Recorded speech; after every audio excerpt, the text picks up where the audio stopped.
मी Sandeep Mayekar official मध्ये तुमचं स्वागत करतोय। आणि मित्रांनो, मी आज आलो आहे ते तुम्ही पाहू शकताय, पोयरा फिशिंग आहे।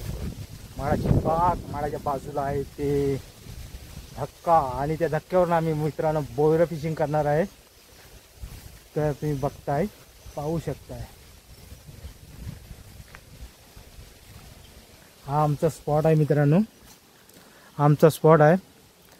आणि ही पूर्ण खाडी आहे मित्रांनो, या वरच्या साईडला खाडी आहे पूर्ण, तुम्ही पाहू शकता। पाणी आता भरलेलं आहे।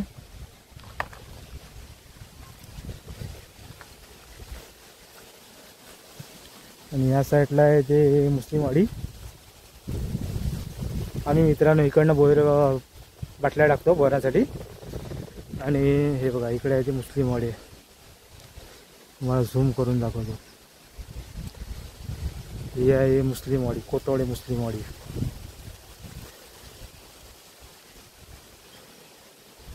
आणि मित्रांनो हा बघा वातावरण, बघा मित्रांनो, पावसाचे ढग आलेले आहेत आणि वातावरण खूपच काळं झालेलं आहे। आणि वरती पण बऱ्यापैकी आलेले आहे, पाणी पण बऱ्यापैकी आहे। तर मित्रांनो, आता मी माझं सेटअप लावतो आणि बोर फिशिंगला सुरुवात करतो। गाईज आपण बघू शकताय, तिकडे मित्र आहे, त्याने तिकडे बाटली टाकतोय तो, तिकडे पण स्पॉट आहे, तो पण चांगला आहे स्पॉट।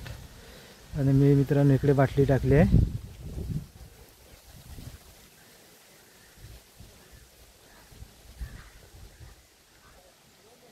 जेव्हा मी मित्रांनो इकडे बाटली टाकली आहे।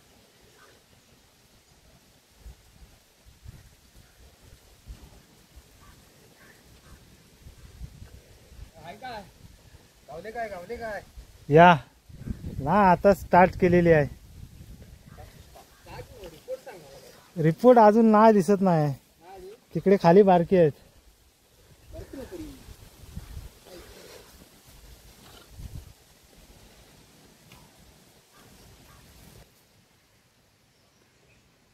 लाईट आली असेल, लाईट आली, आम्हाला जायचं आहे। नाही काय आहे, बोर भरपूर पण घुसत नाही आतमध्ये।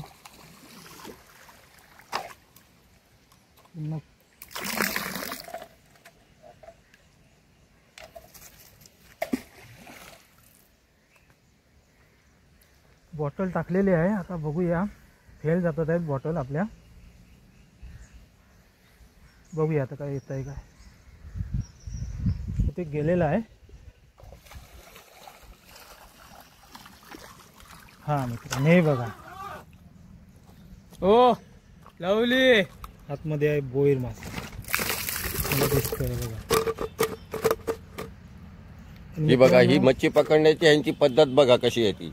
आणि ही त्यांनी एवढी पकडलेली आहे, कमीत कमी अर्ध्या तासामध्ये, अर्ध्या तासात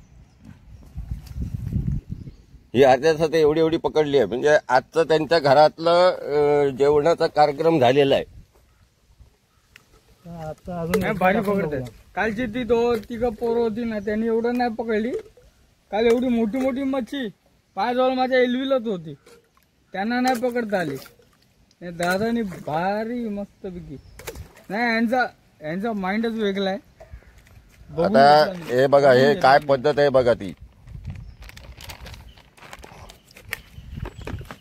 गव्हाचं पीठ टाकायचं, पाण्यात हलवायचं, मस्तपैकी अशी ग्रेव्ही तयार करायची आणि मच्छी तिकडे टाकून द्यायची। ते खायला बोईर मासा येतो, त्याचं पीठ बाहेर येतं बाटलीतून, ते खायला येतो बोईर मासा। तो आतमध्ये गेला की त्याला परत फिरता येत नाही, त्याच्यामुळे आतमध्ये फसून राहतो आणि आपली बाटली अशी वळतो। मग आपल्याला समजतं आपल्या बाटलीत बोईर मासा गेलेला आहे, मग आपण ती वळायची।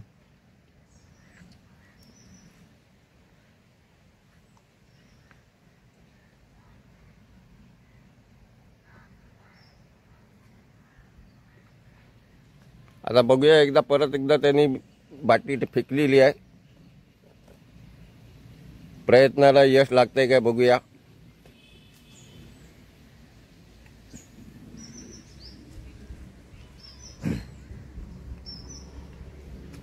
बाटली अशी जास्त वेळ पण टाकून नाही ठेवायची, कारण त्यातलं पीठ असतं ते खाली बसतं आणि आतमध्ये पीठ बाहेर येत नाही. त्याच्यामुळे कशी आपल्याला वाटलं पीठ खाली बसलं आहे तर बाटली अशी ओढायची, मग ते पीठ आहे ते पूर्ण असं पाणी असं खदूल होतं पूर्ण असं पांढरं पांढरं, पुन्हा आपण बाटली फेकायची.